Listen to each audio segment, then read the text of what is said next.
இது பாலூர் தேவாவின் பைந்தமிழ் சோலை.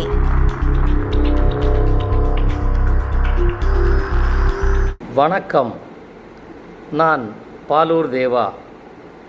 என்னுடைய குரல் தோட்டத்தில் மலர்ந்த மலர்களில் நான் கொய்தெடுத்து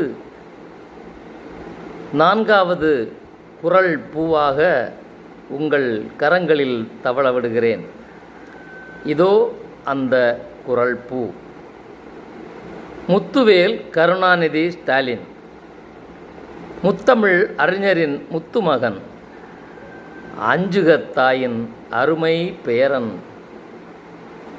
ஆகவை 14 அரசியல் தொடக்கம், பேரறிஞர் அண்ணாவின் திருக்கரத்தில் தவழ்ந்த திருக்குமரன், தந்தை பெரியார் பள்ளி பாசறையில் பயின்ற பெருமகன், பார்போற்றும் தந்தையின் பாசமகன் என்றாலும் குறுக்கு வழி தேடாமல் உழைத்தார்.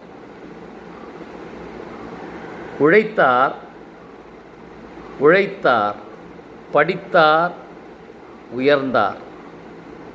அறிவுசார் நண்பர்களை அரணாக கொண்டு அங்கம் கட்டி அவர்தம் துணையோடு இளைஞர் இயக்கம் கண்டார்.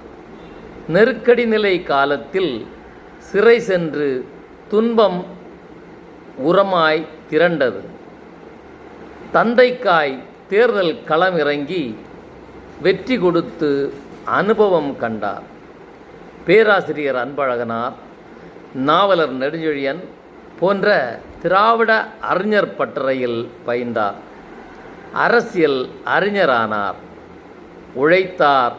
உழைத்தார், மேலும் உழைத்தார். இளைஞரணி அமைப்பாளரானார். இளம் படை திரட்டி இயக்கத்தை அடுத்த தலைமுறைக்கு உயர்த்தினார். சட்டமன்ற உறுப்பினரானார். தமிழ்நாட்டின் மூலை முடுக்கெல்லாம் சுற்றி சுழன்று உழைத்தார். சென்னை மாநகர தந்தையானார். சென்னையை சிங்கார சென்னையாக்கினார். உள்ளாட்சித்துறை அமைச்சரானார். ஊரெல்லாம் வளம் பெறச் செய்தார். செயல் தலைவரானார். தந்தையின் கரத்தால் திராவிட வேலானார். துணை முதல்வரானார். ஆட்சியின் அர்த்த சாத்திரனானார். தந்தை மறைந்தார். இவர் உயர்த்தார், மீண்டும் உயர்ந்தார். கழகத்தின் தலைவரானார். தமிழ்நாட்டின் முதலமைச்சரானார். I, M.K. Stalin, Muthuvel Karunanidhi Stalin என்னும் நான் ஆட்சியிலும் கட்சியிலும் அதிசயம் செய்தார். எதிரியும் சொன்னார் அவருடைய கொள்கை. எதிரியும் சொன்னார் ஸ்டாலின் அப்பாவை விட ஆபத்தானவர் என்று. பள்ளி பிள்ளைகளுக்காய் காலை உணவு திட்டம் தந்தார். பிள்ளைகளோ இவரை அப்பா என்றனர். ஏழை தாய்மாருக்கு உரிமை தொகை கொடுத்தார். அவரவர் மனதில் இவர் மகனாகவும் அப்பாவாகவும் அண்ணனாகவும் நின்றார். கல்லூரி மாணவர்களுக்கு நான் முதல்வன் என்ற திட்டத்தை கொடுத்து நீ முதல்வன் என்றார். மாணவிகளுக்கு புதுமை பெண் என்றார். பணிபுரியும் மகளிருக்கு தோழியர் விடுதி கொடுத்தார். வயதான பெற்றோருக்கு மக்களை தேடி மருத்துவம் கொடுத்தார். இப்படி கொடுத்து கொடுத்து கரம் சிவந்த இவரை தமிழ் மக்கள் பலரும் ஈங்கி வரை நாம் பெற என்ன தவம் செய்தோம் என்றனர். ஆனால் வள்ளுவ பெருந்தகையோ புது குறள் ஒன்று பொதிந்து பத்திரமாக வைத்திருந்தார். இதோ அந்த பொதிந்து வைத்திருந்த குறள் பொதி. மகன் தந்தைக்கு ஆற்றும் உதவி இவன் தந்தை என்னோற்றான் கொல்லெனும் சொல். இந்த குறள்